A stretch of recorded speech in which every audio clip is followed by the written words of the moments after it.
রাকসুতে মোট ভোটার ২৮,৯০১ জন। এর মধ্যে নারী ভোটারের সংখ্যা ১১,৩০৫ জন, যা মোট ভোটারের প্রায় ৪০%।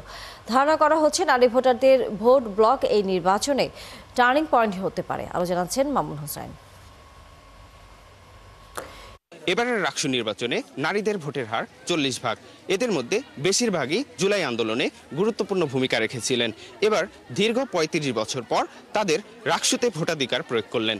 সবার মধ্যে একটা এক্সাইটমেন্ট কাজ করতেছে, কারণ আমাদের লাইফে ফার্স্ট রাকসু এন্ড ৩৫ বছর পর এটা সবার জন্য অনেক আনন্দের। আমরা চাই এটা প্রতি বছর হোক। ইউনিভার্সিটিতে অনেক কিছুতে নারীদের কিছু ফ্যাসিলিটিস দরকার পড়ে, সো সেই বিষয়গুলো নিয়ে সেই প্রবলেমগুলো তারা আইডেন্টিফাই করে সেগুলো উন্নয়নে তারা ফোকাস দিবে। শুধু যোগ্যতা থাকলে হবে না, কাজ করতে হবে, সময় মতো কাজ করবে, সেই মানুষকেই ভোট দিব। আমরা তো চলে যাব কয়দিন পরে, কিন্তু যারা নেক্সটে আসবে আমরা চাই যে তারা যেন একটা ভালো ক্যাম্পাস পাক, ভালো একটা হল পাক।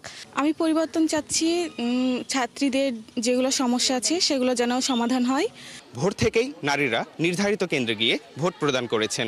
তারাই এই নির্বাচনে বড় ফ্যাক্টর। প্রার্থীরা যেন অবশ্যই যেন নারী এবং পুরুষের মধ্যে যে একটা ভেদাভেদ করে যে তাদের মধ্যে যে একটা চিন্তার যে একটা বীজ বপন করে এসেছিল এতদিন, সেটা যেন তারা সরিয়ে ফেলে। নারীদেরকে হেল্প করবে, যেমন আমরা ক্যাম্পাসে অনেক বুলিং এর শিকার হই, এগুলো যাতে না থাকে। পশ্চিমপাড়ার একটা প্রধান সমস্যা হচ্ছে আমাদের এদিকে কোনো ফার্মেসি নেই।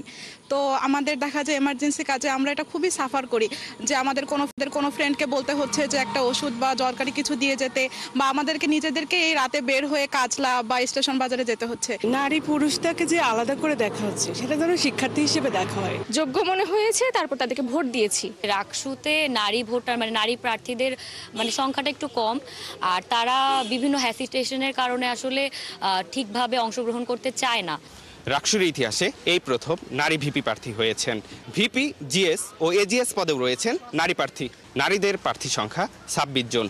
হল সংসদে কেউ কেউ আগেই নির্বাচিত হয়েছেন। পদ যদি চলে আসে তখন দায়িত্ব, রেসপন্সিবিলিটিস, তারপর লায়াবিলিটিস বেড়ে যায়, আর সেইটা তখন কাজগুলো পূরণ করা বা কাজগুলো করা ইজি হয়। স্বতঃস্ফূর্তভাবে ভোট কেন্দ্রে আসবেন, আপনারা ভোট প্রদান করবেন এবং আপনাদের যোগ্যতার মাপকাঠিতে যোগ্য আপনারা সর্বোচ্চ বিবেচনা করে তাকেই ভোট প্রদান করবেন।